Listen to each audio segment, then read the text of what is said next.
الله من الشيطان الرجيم بسم الله الرحمن الرحيم الذين يؤمنون بالغيب ويقيمون الصلاة ومما رزقناهم ينفقون سبحان اللہ۔ اللہ تبارک و تعالی نے ارشاد فرمایا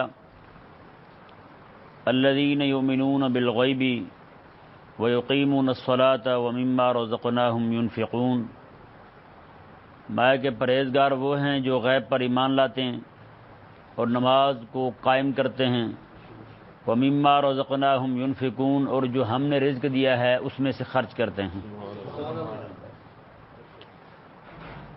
یہ ذہن میں رہے لفظ المتقین جو ہے اس کی یہاں 3 صفات بیان ہوئی، پہلی یؤمنون اور دوسری یقیمون اور تیسری ينفقون۔ سبحان اللہ۔ المتقین یہ اسم ہے، اس کی آگے 3 صفتیں جو بیان ہوئی، تینوں کی تینوں جملہ فعلی ہیں۔ تو جملہ فعلیہ جو ہوتا ہے وہ حدوث پر اور تجدد پر دلالت کرتا ہے، یہ نہیں کہ کوئی ایک کام ایک بار ہوا ہے تو بس نہ، بار بار ہوتا رہے، ہر بار ہوتا رہے۔ یہ آقا علیہ السلام کا فرمان شریف ہے جددوا ایمانکم بلا الہ الا اللہ، تو اب اپنے ایمان کو لا الہ الا اللہ پڑھ کر تازہ کرتے رہا کرو، اسے تجدید ایمان کہتے ہیں۔ ہر بندے کو چاہیے، ہر مومن کو چاہیے کہ رات کو سوتے وقت وہ کلمہ پڑھے، صرف یہ رسمی طور پر نہیں، اس نیت کے ساتھ پڑھے کہ میں کلمہ پڑھ رہا ہوں، اللہ تعالیٰ کے علاوہ کوئی الہ نہیں ہے، رسول اللہ علیہ السلام اللہ تعالیٰ کے رسول ہیں اور آخری نبی ہیں، یہ نیت کر کے پڑھے کہ مجھ سے جتنے بھی آج تک کلمہ کفریات سرزد ہوئے ہیں میں اسے توبہ کرتا ہوں اور اپنے ایمان کو نیا کر رہا ہوں۔ کیونکہ نہیں پتہ ہوتا، بعض اوقات بندہ کفر سنتا ہے، بعض اوقات کفر بولتا ہے، کفر پہ راضی ہوتا ہے، تو بہت ساری چیزیں بندے کے ایمان کو دائیں بائیں کر دیتی ہیں، اس لیے یہ حکم فرمایا گیا کہ روز بندہ جو ہے وہ اپنا تجدید ایمان کرتا رہے۔ تو یہ دیکھیں جس طرح تجدید ایمان کرنے کا حکم ہے ہمیں کہ ایمان اپنا نیا کرتے رہو، اور آگے میں یقیمون الصلاۃ کہ ایک بار نماز پڑھی تو کافی ہو گئی، نہیں، اس سے ان پاگلوں اور احمقوں کا بھی رد ہو گیا جو جاہل پیر ہیں، وہ کہتے ہیں جی ایک بار نماز پڑھ لی تو بس ہو گئی، بار بار پڑھنے کا کیا مطلب ہے؟ وہ کہتے ہیں رب نے فرمایا نماز قائم کرو، قائم کہتے ہیں کھڑے ہونے والے کو، تو کہتے ہیں جو کھڑا ہو گیا اب بار بار اسے کھڑا کرنے کا کیا مطلب ہوتا ہے؟ بندہ پوچھے بھی ایسے احمق ہیں انہیں پتہ تک نہیں ہے کہ اقامت کا معنی کیا ہے۔ اقامت کا معنی یہ ہے کہ نماز کو اس کے تمام آداب کے ساتھ، تمام فرائض کے ساتھ، تمام شرائط اور ارکان کے ساتھ، مستحبات کے ساتھ، منہیات سے بچتے ہوئے رب تبارک و تعالیٰ کی نماز کو روزانہ اس کے وقت پر پڑھنا، سبحان اللہ، یہ اقامت کا معنی ہے۔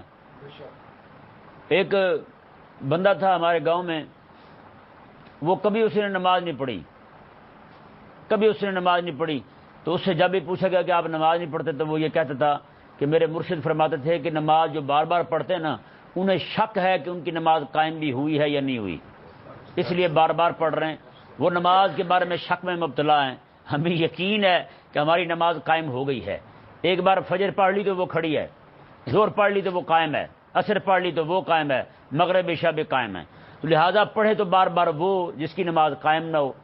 تو یہ جنہیں شک ہوتا ہے وہ اس طرح کرتے ہیں، بیٹے آپ کا ایمان کامل ہے، آپ کی نماز قائم ہے، آپ بے فکر ہو کہ آپ سوئے رہیں بس، ہیں عجیب احمق اور بیوقوف ہیں کہ رب آقا علیہ السلام جو ہیں وہ تو بار بار نماز پڑھیں، ہر بار نماز پڑھیں، جب نماز کا وقت آئے پھر نماز پڑھیں آقا علیہ السلام۔ حضرت سیدنا شیخ الاسلام والمسلمین بابا فرید الدین رحمہ اللہ جو ہیں، آپ کے وفات کا وقت ہے نا، جس نماز کے وقت آپ کی وفات ہوئی تھی وہ نماز آپ نے کو 10 بار پڑھی ہے۔ ایک بار نماز پڑھی آپ نے غشی طاری ہو گئی، میں نے نماز نہیں پڑھی، انہوں نے کہا حضور پڑھ لی ہے، مجھے تو یاد نہیں پڑتی، وضو کراؤ مجھے نماز پڑھاؤ، دوبارہ نماز پڑھ رہے ہیں۔ ہاں جی بابا جی جن کے نام کے لنگر کھا کے، جن کے نام کی شکر کھا کے لوگ بخشے ہوئے سمجھے جا رہے ہیں، اس بابے کا اپنا حال یہ ہے کہ وہ 10 بار نماز پڑھ رہے ہیں، اندازہ لگائیں۔ تو کیا خیال ہے تجھے اپنی نماز پہ اتنا یقین ہے کہ بابے کو اکیلے کو شک تھا، بابا کیوں بار بار پڑھ رہا نماز؟ اور ایک ہی وقت کی اور حالت غشی کے اندر، میں کہ ہو سکتا ہے میں نے غشی کی حالت میں نماز پڑھی ہو، نماز درست نہ پڑھی ہو، لہٰذا میں دوبارہ پڑھتا ہوں۔ باقی زندگی کی ساری نمازیں ایک ایک بار پڑھی ہیں اور آخری بار نماز کریمہ علیہ الصلوۃ والسلام کی جب وصال شریف کا وقت قریب آیا نا جی، اس وقت آقا علیہ الصلوۃ والسلام نے دو چیزوں کے، ایک عورتوں کے بارے میں فرمایا ان کا خیال کرنا، اور دوسرا حضور نے فرمایا نماز پڑھتے رہنا تم۔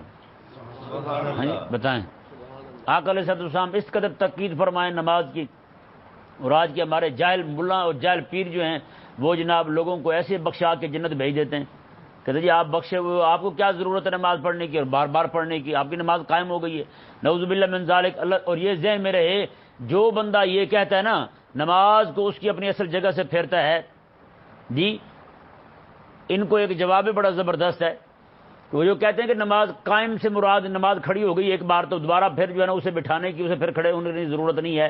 ان کے لیے صلاۃ کا ایک معنی جو ہے وہ اور بھی ہے، لغت میں اٹھا کے دیکھیں تو صلاۃ کا ایک معنی جو ہے نا وہ تحریک الیتین بھی ہے، الیتین کولہے کو کہتے ہیں، اور تحریک حرکت دینے کو کہتے ہیں۔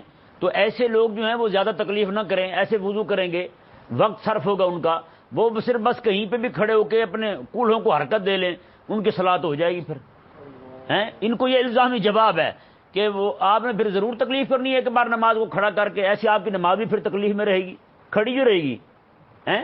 جو معنی وہ لے رہے ہیں ہم ان کو جواب دے رہے ہیں بھی ایسے احمق ہو تم رسول اللہ علیہ السلام کے بیان کردہ معانی کو، اور آقا علیہ السلام کی زندگی ساری کا عمل ہے، زندگی ساری کا عمل، حضور کے صحابہ کی زندگی ساری کا عمل ہے، امام حسین رضی اللہ تعالیٰ کی زندگی ساری کا عمل ہے۔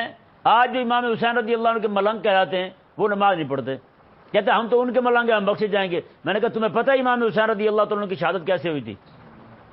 کہتے ہیں اگر نماز کا وقت نہ آتا، امام حسین نے نماز نہ پڑھنی ہوتی، تو کہتے ہیں یزیدیوں میں ہمت ہی نہیں تھی کہ علی کے بیٹے کو جھکا جائیں۔ کہتے یہ تو نماز کا وقت آیا، تم امام حسین پاک رضی اللہ تعالیٰ نے اپنا سر نیچے کیا تو آپ کو شہید کر دیا گیا حالت نماز میں۔ امام حسین رضی اللہ تعالیٰ کو تو جنگ کرتے ہوئے بیٹا بھی نوجوان شہید ہو جائے، چھوٹا بیٹا بھی شہید ہو جائے، بھتیجے بھانجے بھائی آپ کے شہید ہو جائیں۔ مولا علی رضی اللہ عنہ کے سگے بیٹے امام حسین کے ساتھ شہید ہوئے کربلا میں، جی وہ شہید ہو جائیں۔ حضرت عباس کون تھے؟ باقی جو آپ کے ساتھی شہید ہوئے وہاں کون تھے؟ اتنے رشتے دار تھے۔ اتنی شہادتوں کے باوجود دشمن سامنے کھڑا، تلواریں چمک رہی ہیں، نیزے جو ہیں وہ چل رہے ہیں، ساری چیزیں جو ہیں ان کی طرف سے ہتھیار چلائے جا رہے ہیں، امام حسین رضی اللہ تعالیٰ کو تو ہے نا اس وقت نماز معاف نہیں ہے۔ اس کا معنی جو ہے امت کا بہت بڑا عالم اس وقت امام حسین رضی اللہ عنہ، انہیں معلوم نہیں تھا، تجھے زیادہ پتہ چل گیا۔ تو اس لیے ہر بندے کو چاہیے کہ وہ ذرا غور کرے کہ وہ کس کو پیر پکڑ کے بیٹھا ہے، کہیں یہ نہ ہو پیر پر سے نماز معاف ہو اور یہ بھی پھر اس پیر کے کھاتے میں جا رہا ہو۔ جو بندہ یقیمون الصلاۃ کا معنی یہ کرتا ہے کہ نماز کو کھڑا کر دو بس کھڑی رہے گی زندگی ساری، دوبارہ پڑھنے کی ضرورت نہیں ہے، یہ ذہن میں رہے، ایسا بندہ زندیق ہے، اور یہ مرتد سے بھی اس کا حکم سخت ہے، کیونکہ یہ قرآن کے معنی پھیر رہا ہے، قرآن کے معنی کو ان کی اصل جگہ سے پھیر کر کہیں اور لے جا رہا ہے، ایسا بندہ واجب القتل ہے۔ اور مرتد جو بندہ کہے نا میں اسلام کو نہیں مانتا چھوڑ رہا ہوں، اس بندے کے لیے بھی حکم ہے کہ اسے 3 دن کے لیے باندھ کے رکھا جائے، قید کیا جائے، پھر اسے سمجھایا جائے انسان کا بچہ بن، اسلام کے علاوہ کون سا مذہب ہے جسے قبول کرے گا، اسلام کے علاوہ کون سا دین ہے جسے تو مانے گا، یہی اسلام ہی تو ہے۔ اسے 3 دن پورے سمجھایا جائے گا۔ لیکن جو بندہ اسلام کو تو مانے، کہے میں اسلام کو مانتا ہوں، لیکن نماز کا معنی الٹا کر دے یا کسی اور چیز کا معنی اندھا دے، ایسا بندہ جو ہے، ایسا بندے کو سانس لینے کی بھی اجازت نہیں ہے، اسی وقت پاؤں اٹھانے سے پہلے قتل کرنا واجب ہے۔ اندازہ لگائیں تو بتائیں جو بندہ واجب القتل ہو وہ ہمارے ہاں پیر ہے، وہ ہمارے ہاں کیا ہے؟ اسے ہم واجب القدر کہتے ہیں۔ جسے شریعت واجب القتل کہے ہم اسے واجب القدر کہتے ہیں، جسے شریعت مبارکہ کہے کہ یہ زمین پر نہیں رہ سکتا ہم اسے کندھوں پہ اٹھائے پھرتے ہیں۔ بہرحال جی یہ دیکھیں اللہ تبارک و تعالیٰ نے یہاں ایک اور حیران کن بات ہے، وہ یہ ہے کہ یومنون جو لفظ آیا نا جی، یومنون کہ ایمان لاتے ہیں، یومنون پر من نہیں آیا، من کا معنی ہوتا ہے سے، کچھ لے لینا باقی چھوڑ دینا، تو من کا معنی سے ہوتا ہے۔ الذین یومنون، یومنون پر من نہیں آیا، الذین یومنون یومنون ہی آیا ہے، مطلب ایمان سارے کا سارا قبول ہو، ساری چیزیں جتنی بھی ہیں مؤمن بہی جو ہیں، جن جن چیزوں پر ایمان لانا واجب ہے، فرض ہے، سب پر ایمان لانا ضروری ہے، خدا تعالیٰ پر، اس کی ذات پر، اس کی صفات پر، انبیاء پر، ملائکہ پر، کتب پر، مرنے کے بعد اٹھنے پر، جنت دوزخ پر، میزان پر، ساری چیزوں پر ایمان لانا ضروری ہے۔ جن جن چیزوں کو ماننے کا حکم ہے سب کو ماننا ضروری ہے۔ یعنی ایمان میں تجزی نہیں ہے کہ بندہ یہ کہے کہ میں اللہ تبارک و تعالیٰ کی ذات کو مانتا ہوں لیکن اس کی صفات نہیں مانتا، اللہ تعالیٰ کو پیدا کرنے والا تو مانتا ہوں لیکن روزی دینے والا نہیں مانتا، نہ، یہ تجزی نہیں ہے، ایمان میں تجزی نہیں ہے کہ بندہ کہے تھوڑا مانتا ہوں تھوڑا نہیں مانتا۔ کہ رسول اللہ علیہ السلام کو میں آقا علیہ السلام کی اعلان نبوت کے بعد 23 سالہ ظاہری حیات مبارکہ بنتی ہے، وہ کہے جی میں اس میں سے 8 سال مانتا ہوں باقی نہیں مانتا ہے، یا پھر کہتا ہے جی میں 23 سال کا پورا عرصہ مانتا ہوں لیکن اس میں سے کوئی 1 گھنٹہ میں نہیں مانتا، تو بندہ کون ہو جائے گا؟ کافر ہو جائے گا۔ ایمان میں تجزی نہیں ہے، ایمان میں تجزی نہیں ہے۔ اچھا جی آگے دیکھیں، یقیمون الصلاۃ، نماز پڑھو، نماز قائم کرو، یہاں پہ بھی میں نے نہیں ہے کہ نماز جو ہے وہ آدھی پڑھ لو آدھی نہ پڑھو۔ زور اثر میں فجر میں آپ کو کام ہوتا ہے تو آپ نہ پڑھو، زور اثر مغرب عشاء پڑھ لو، مغرب کو آپ کو روٹی کھا کے ذرا بھارے ہو جاتے ہیں تو آپ مغرب کی نہ پڑھیں، ہیں جی عشاء کے وقت آپ ذرا ویسے بھاری ہو جاتے ہیں، 17 رکعتیں ہوتی ہیں آپ کو بوجھل پڑتی ہیں تو آپ وہ بھی نہ پڑھو، نہیں، ایسی بات بالکل نہیں ہے۔ ایمان بھی کامل طور پر لانا ہے اور رب تبارک و تعالیٰ کی عبادت بھی کامل طور پر کرنی ہے، پوری نمازیں پڑھنی ہیں، ساری نمازیں پڑھنی ہے، یہاں میں نے نہیں ہے۔ اور آگے جب باری آئی نا انفاق فی سبیل اللہ کی، اللہ کی راہ میں خرچ کرنے کی، تو وہاں رب تبارک و تعالیٰ نے مما رزقناہم ینفقون، جو ہم نے رزق دیا ہے اس میں سے خرچ کریں، جو ہم نے رزق دیا ہے اس میں سے خرچ کریں۔ میں یہ نہ ہو کہ سارے کا سارا دے کر کے بعد میں ہاتھ اٹھا کے لوگوں سے مانگتا رہے، بعد میں ہاتھ پھیلاتا رہے لوگوں کے سامنے، میں نہ، یہ نہیں کرنا، میں اتنا دینا ہے تم نے جتنا تمہاری جان برداشت کر سکے۔ کہ نہیں سمجھ آیا مسئلہ؟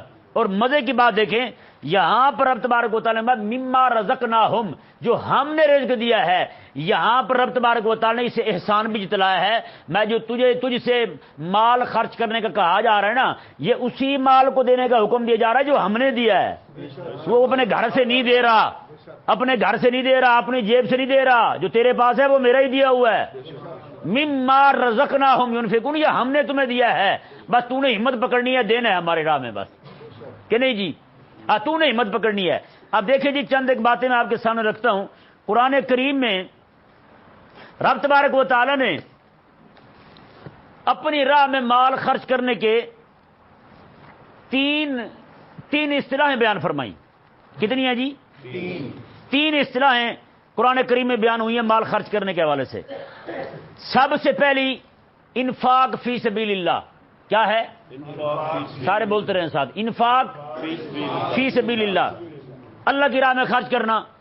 یہ تو ابھی پڑھ لیا ہم نے سورہ بقرہ کی آیت مبارکہ میں کہ وَمِمَّا رَزَقْنَاهُمْ يُنْفِقُونَ، میں کہ وہ اس مال میں سے خرچ کرتے ہیں جو ہم نے انہیں دیا ہے، جو ہم نے انہیں دیا ہے۔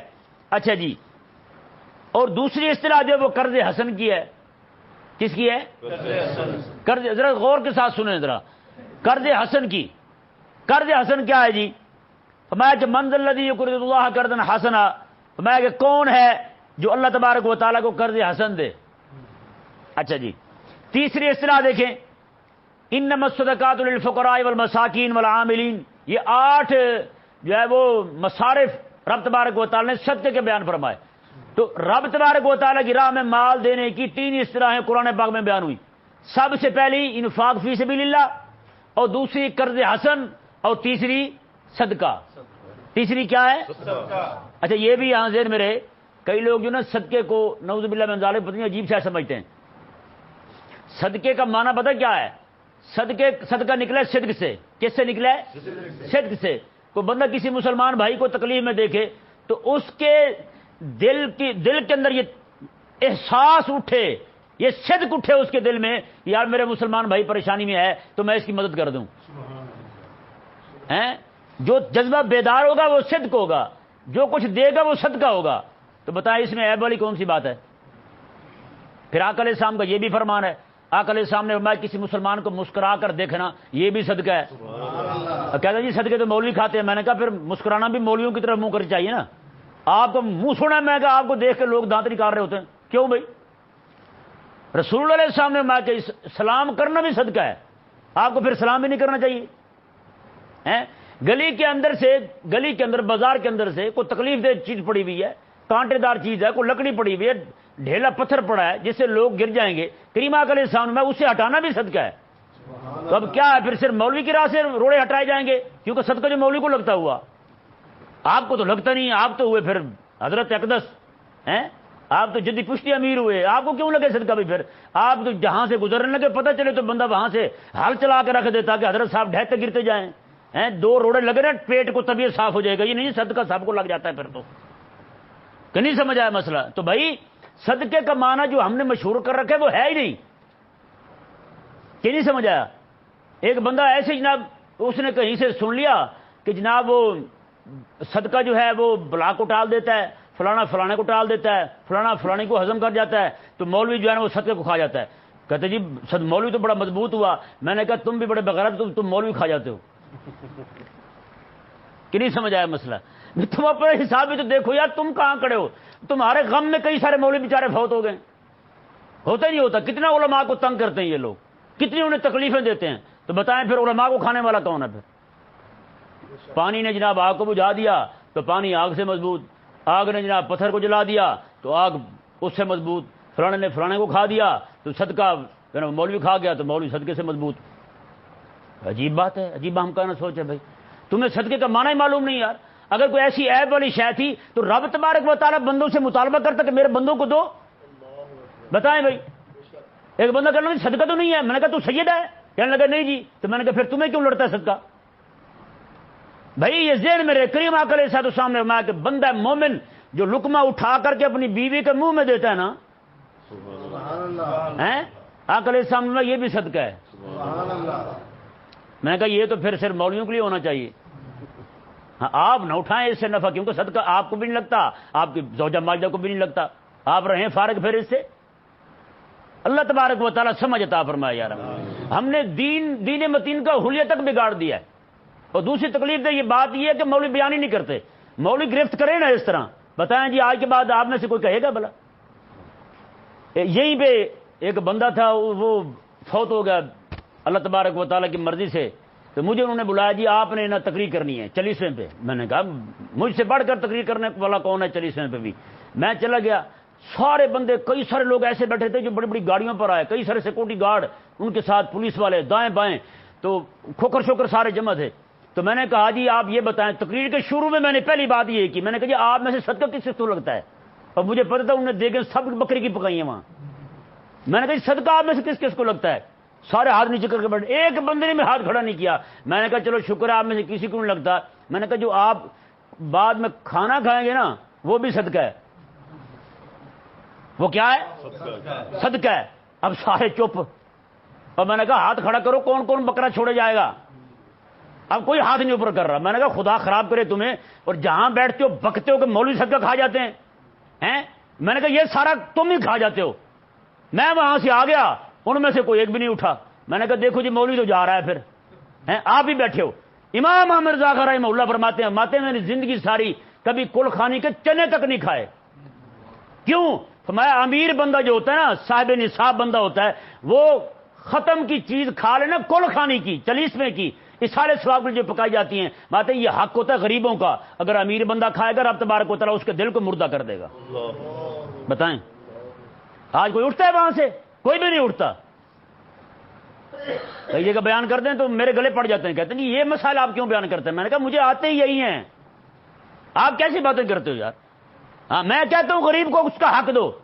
امام احمد رضا رحمہ اللہ فوت ہونے لگے نا، فوت ہونے سے کچھ دیر پہلے آپ نے مایا کہ لسٹ تیار کرو جی، اس میں سب سے قیمتی چیزیں جو اس وقت سمجھی جاتی تھی، فلودہ فیرنی پتہ نہیں کیا کیا آپ نے لکھوایا، پوری فہرست تیار کروائی. میں یہ ساری چیزیں بنا کے میرے فوت ہونے کے بعد رسول اللہ علیہ السلام کی امت کے غریب لوگوں کو کھلانا.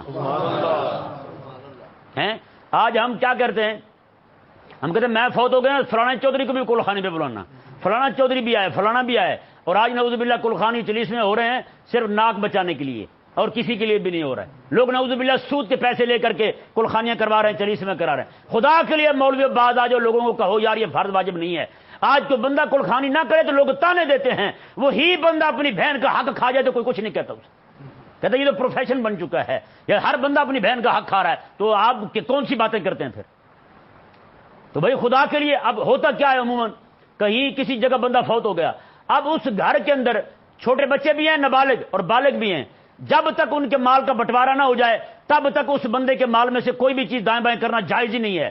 لیکن یہاں کیا ہوتا ہے، اس بندے کے چھوٹے چھوٹے یتیم بچے ہیں، وہ بچے بیچارے باہر گلی میں رو رہے ہیں ابھی ہیں، اور یہ سارے اشرافیہ اور ملا ملوانے لپاڑے جو ہیں سارے بیٹھے وہاں کھانے کھا رہے ہوتے ہیں، مرغ مسلم اور جناب مرغے کھا رہے ہوتے ہیں وہاں بیٹھے۔ بھائی کبھی تم نے سوچا ہے اس کے بچے یتیم ہوئے ہیں، یتیم کا مال تم کھا رہے ہو، اور یتیم کا مال کھانے کو رب تبارک و تعالی نے قرآن میں فرمایا یہ جو لوگ یتیم کا مال کھاتے ہیں نا یہ اپنے پیٹوں کے اندر آگ بھر رہے ہیں۔ اندازہ لگائیں جی، کیا کبھی ہم جاتے ہیں وہاں تو دیکھتے ہیں ہم کیا کر رہے ہیں، کیا کھا رہے ہیں ہمیں تو بھائی کھانا ہے، کیوں؟ ہم تو لنگر خور ہیں، لنگر خور بنتے بندے بندہ حرام خور بن جائے، رب تبارک و تعالیٰ کی بارگاہ میں اس کی گرفت ہو جائے تو بتائیں کیا جواب دے گا رب تبارک و تعالیٰ کو؟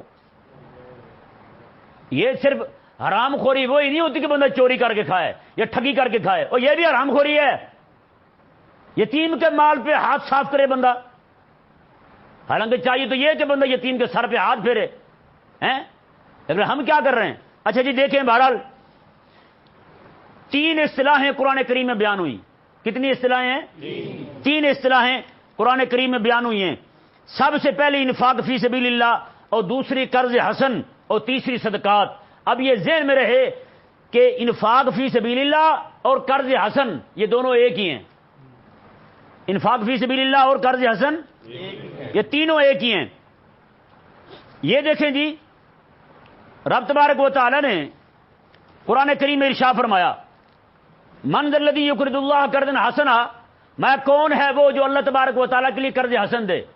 یہ ذہن میں رہے یہاں پر جو قرض مانگا جا رہا ہے نا یہ صرف اور صرف رب تبارک و تعالیٰ کے دین کے غلبے کے لیے مانگا جا رہا ہے۔ اب ذرا سارے دوست کان کھول کے سنیں کہ ہمارا پیسہ کہاں خرچ ہو رہا ہے، ہم پیسہ کہاں خرچ کر رہے ہیں۔ اس آیت مبارکہ کے اندر جہاں پر مال خرچ کرنے کا حکم دیا رب قرض مانگ رہا ہے، وہ عام لوگوں کے لیے نہیں مانگ رہا، وہ صرف اور صرف اپنے دین کے غلبے کے لیے مانگ رہا ہے، رب تعالیٰ جہاد کے لیے مانگ رہا ہے۔ اور اس پر دلیل کیا ہے؟ اس سے پچھلے آیت مبارکہ دیکھیں، آیت نمبر 243 اور 244، یہ آیت مبارکہ 245 ہے۔ 243 میں رب تبارک و تعالی نے فرمایا کیا تم نے انہیں نہیں دیکھا جو جہاد کے لیے جاتے ہوئے موت سے ڈر رہے ہیں، حالانکہ ہیں بھی ہزاروں میں، جہاد پر جانے کے لیے ڈر رہے ہیں جناب کہ کیسے جائیں گے ہم، تو رب تبارک و تعالی نے انہیں فرمایا فقال لهم اللہ موتوا، مر جاؤ تم۔ ایک پچھلے نبی شریف کے نبی تھے، ان کی قوم جانے لگی جہاد پر تو ڈرنے لگے، کانپنے لگے، تو رب تبارک و تعالی نے ان سب کو مار دیا وہیں پر، صرف اتنا کہا مر جاؤ تم، سارے مر گئے۔ ثم احیاہم، پھر رب تبارک و تعالی نے انہیں زندہ فرمایا، میں چلو جہاد پر تم، اب پھر جہاد پر گئے۔ اب دیکھیں جی آگے کیا فرمایا رب تبارک و تعالی نے، ان کا واقعہ بیان کر کے اہل اسلام کو فرمایا وقاتلوا فی سبیل اللہ، اے اہل ایمان تم بھی اللہ تبارک و تعالی کی راہ میں جہاد کرو، تم بھی اللہ کی راہ میں جہاد کرو۔ وَاعْلَمُوا أَنَّ اللَّهَ سَمِيعٌ عَلِيمٌ، یہ یقین کر لو اللہ تبارک و تعالی سننے والا جاننے والا ہے۔ یہ فرما کر فرمایا جہاد پر جائیں گے رسد کی ضرورت ہوگی، مال کی ضرورت ہوگی، کھانے کی ضرورت ہوگی، اسلحے کی ضرورت ہوگی، باقی ساری ضروریات ہیں، تو رب تبارک و تعالی نے جہاد کی بات کرتے ہوئے قرض حسن کا مطالبہ فرمایا، میں قرض حسن دو میری راہ میں۔ تو بتائیں بھائی، اب آپ اور میں ہم سب غور کریں، اس مد کے اندر ہمارا آج تک روپیہ بھی گیا ہے؟ بولو نا بھائی۔ تو اس وقت یہ ذہن میں رہے ہمارا پیسہ پتہ کہاں خرچ ہو رہا ہے۔ ان کریم حضرت مجدد فیضانی فرماتے ہیں جب تم کرنے کا کام نہیں کرو گے رب تبارک و تعالیٰ تمہیں ان کاموں میں پھنسائے گا جو کام کرنے کے نہیں ہیں۔ آج ہمارا پیسہ جہاد پر خرچ ہونا چاہیے تھا، ہمارا پیسہ علماء پر جو اپنے آپ کو وقف کیے ہوئے ہیں دین متین کی خدمت کے لیے ان پر خرچ ہونا چاہیے تھا، ہمارا پیسہ مدارس پر خرچ ہونا چاہیے تھا، لیکن ہمارا پیسہ کہاں خرچ ہو رہا ہے؟ سونا آیا تو سج گیا گلیاں بازار، ہاں گلیوں کے اندر پیسہ خرچ ہو رہا ہے، گلیوں کے اندر یہاں پگانے لگا دیے، پھوکنے لگا دیے اور جھنڈیاں لگا دی، سارا کچھ کروڑوں اربوں روپیہ قوم کا لگا کے گلیوں کے اندر ساری قوم مطمئن ہے کہ ہم نے رسول اللہ صلی اللہ علیہ وسلم کی آمد کا جشن منا لیا ہے۔ بھائی آقا علیہ السلام کی آمد کے جشن بھی مناؤ، لیکن آقا علیہ السلام کی آمد کا مقصد بھی نہ بھولو، حضور آئے کیوں ہیں، حضور کا مشن کیا ہے، رب تبارک و تعالی نے حضور کو بھیجا کیوں ہے۔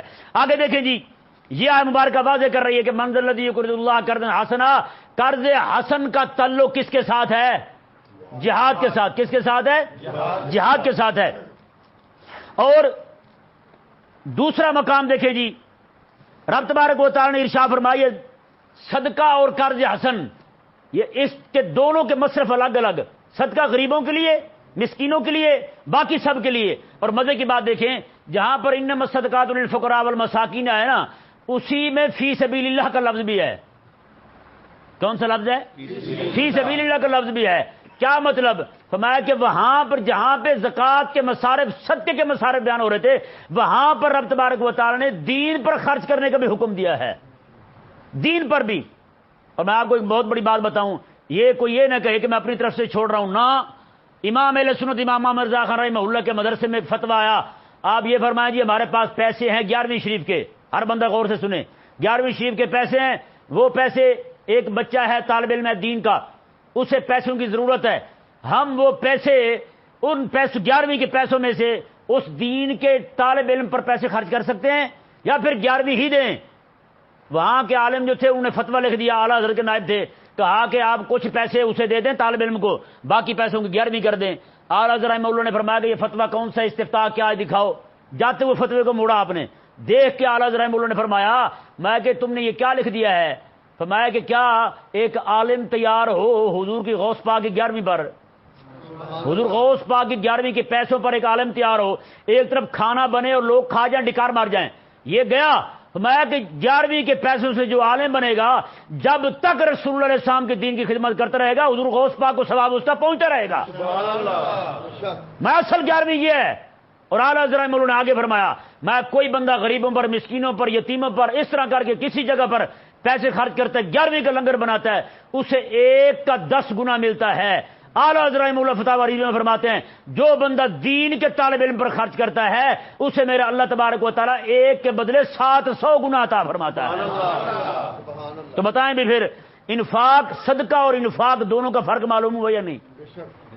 ہاں، 11ویں کا پیسہ اگر لنگر بنا کے بانٹ دیا جائے تو وہ صدقہ بنتا ہے. اگر 11ویں کا پیسہ جو ہے وہ کسی دیندار طالب علم پر، دین پڑھنے والے، جو خالص دین پڑھنے والا ہو، اس پر پیسہ خرچ ہو تو وہ پھر صدقہ بھی بنتا ہے، ساتھ انفاق فی سبیل اللہ کی مد میں آتا ہے. انفاق فی سبیل اللہ کی مد میں آتا ہے. تو بھائی اگلی آیت مبارکہ دیکھیں، قرآن کریم میں ارشاد فرمایا ان المصدقین والمصدقات. یہ میں آپ کو عرض کر رہا تھا صدقہ اور چیز ہے، قرض حسن اور چیز ہے. صدقہ تھک تو نہیں گئے آپ؟ صدقہ اور چیز ہے، قرض حسن اور چیز ہے. دیکھیں جی رب تعالی نے فرمایا ان المصدقین والمصدقات، میں بے شک وہ لوگ، وہ مرد جو صدقہ کریں، وہ عورتیں جو صدقہ کریں، وَأَقْرَضُ اللَّهَ، اور سبحان اللہ. وَأَقْرَضُ اللَّهَ قَرْضًا حَسَنًا، اور اللہ تبارک و تعالیٰ کو قرض حسن دیں. یہاں فرمایا غریبوں کو، مسکینوں کو، یتیموں کو صدقہ دینے والے، اور اللہ تبارک و تعالیٰ کے دین کے غلبے کے لیے، اللہ تعالیٰ کی حکومت قائم کرنے کے لیے اپنا مال خرچ کرنے والے. سبحان اللہ. دونوں کا الگ الگ ذکر فرمایا رب تبارک و تعالیٰ نے. اور یہ دیکھیں جی صفحہ نمبر 499 ہے اس کا، سورہ صف شریف. رب تبارک و تعالیٰ نے ارشاد فرمایا هو الذی ارسل رسولہ بالہدی ودین الحق، میں کہ وہ رب تبارک و تعالیٰ جس نے اپنے رسول علیہ السلام کو ہدایت کے ساتھ اور حق کے ساتھ، دین حق کے ساتھ بھیجا. کیوں؟ لیظہرہ علی الدین کلہ، تاکہ حبیب کریم علیہ السلام رب کے دین کو سارے دینوں پر غالب کر دیں. سبحان اللہ. مطلب کیا ہے؟ رب کا حکم غالب آ جائے، کسی کا حکم نہ چلے، صرف رب کا حکم چلے. رب تبارک و تعالیٰ کا حکم، توحید حاکمیت، رب تبارک و تعالیٰ کے حکم کی حاکمیت ہو، رب کے حکم کی حکومت ہو، رب تبارک و تعالیٰ کی حکومت ہو. فرمایا رب تبارک و تعالیٰ نے، رب نے اپنے حبیب کو بھیجا اس لیے ہے تاکہ صرف ایک ہی حکم مانا جائے پوری کائنات میں، وہ کس کا ہو؟ وہ رب کا حکم ہو. سبحان اللہ. بتائیں پیارے محترم بھائیو، آج کس کا حکم مانا جا رہا ہے؟ امریکہ کا. کس کا حکم مانا جا رہا ہے؟ برطانیہ کا. کس کا قانون مانا جا رہا ہے؟ British law. عدالت مسلمانوں کی ہیں، قاضی مسلمان، جج مسلمان، مدعی مسلمان، مدعا علیہ مسلمان، صرف قانون کافر ہے، باقی سارے مسلمان. ملک مسلمانوں کا، ملک بھی مسلمانوں کا، اپنے آپ کو عاشق رسول کہنے والے، میلاد بنانے والے، 11ویں کھانے والے، لیکن قانون کس کا ہے؟ کافر کا. تو بتائیں رب کا قانون غالب ہے؟ رب کا حکم غالب ہے؟ تو بتائیں پھر یار، جب رب تبارک و تعالیٰ کا حکم کسی عام دفتر میں بھی نہ مانا جا رہا ہو تو بتائیں اس وقت پھر رب تبارک و تعالیٰ کے دین کے غلبے کے لیے رب کے حکم کو اونچا کرنے کے لیے مال خرچ کرنا نہیں بنتا؟ تو ہم دیکھیں ہمارا کتنا جا رہا ہے، ہم کتنا دے رہے ہیں یار۔ تو اس وقت کوئی بندہ کہ یہ کہ جہاد تو ہو نہیں رہا، پھر کیا کیا جائے؟ بھائی جہاد کے لیے آپ تیار تو کر سکتے ہیں، آپ ایسی کتب خریدیں جو جہاد پر لکھی ہوئی ہیں، رسول علیہ السلام کے دین کے غلبے پر لکھی ہوئی ہیں، وہ کتابیں آپ خرید کر کے علماء تک پہنچائیں اور انہیں کہیں کہ یہ آپ ان کتابوں میں سے درس دیا کریں، ان کتابوں میں سے آپ لوگوں کو بیان کر کے سنائیں، تاکہ رسول علیہ السلام کی امت جو ہے پھر صرف تبارک و تعالیٰ کے دین کے غلبے کے لیے کھڑی ہو جائے۔ ذہن تو بنانا ہے نا، گراؤنڈ کو سیدھا کرنا یا نہیں کرنا؟ ایک جنگل ہے، وہاں آپ مکان بنانا چاہتے ہیں تو وہاں پہ کانٹے پڑے ہوئے ہیں، گند سارا پڑے ہوئے، صفائی کرنی یا نہیں کرنی؟ تو وہ کیسے ہو جائے گی؟ ایسے ہو جائے گی۔ ہر بندہ انتظار میں بیٹھا ہوگا جناب، کوئی کھڑا ہو تو کرے، کوئی کھڑا ہو تو، ایسے بیٹھے رہے تو کوئی بھی نہیں کرے گا بھائی۔ آگے دیکھیں جی، رب تبارک و تعالیٰ نے یہ بیان کرنے کے بعد کہ حبیب کریم علیہ السلام دین غالب کرنے کے لیے آئے، آگے پتہ کیا فرمایا؟ میں کہ کیا میں تمہیں بتاؤں تجارت؟ تجارت تمہیں بتاؤں تجارت؟ کون سی تجارت؟ وہ تجارت جو تمہیں دردناک عذاب سے بچا لے، دردناک عذاب سے بچا لے۔ پھر اب تعالیٰ نے فرمایا تؤمنون باللہ ورسولہ، تم ایمان لاتے ہو اللہ پر اور اس کے رسول پر، وتجاہدون فی سبیل اللہ باموالکم وانفسکم، اور تم اللہ کی راہ میں جہاد کرتے ہو اپنی جان کے ساتھ بھی، اپنے مال کے ساتھ بھی۔ بتائیں بھی کیا بیان ہو رہا ہے یہاں؟ کیا بیان ہو رہا ہے یہاں بھائی؟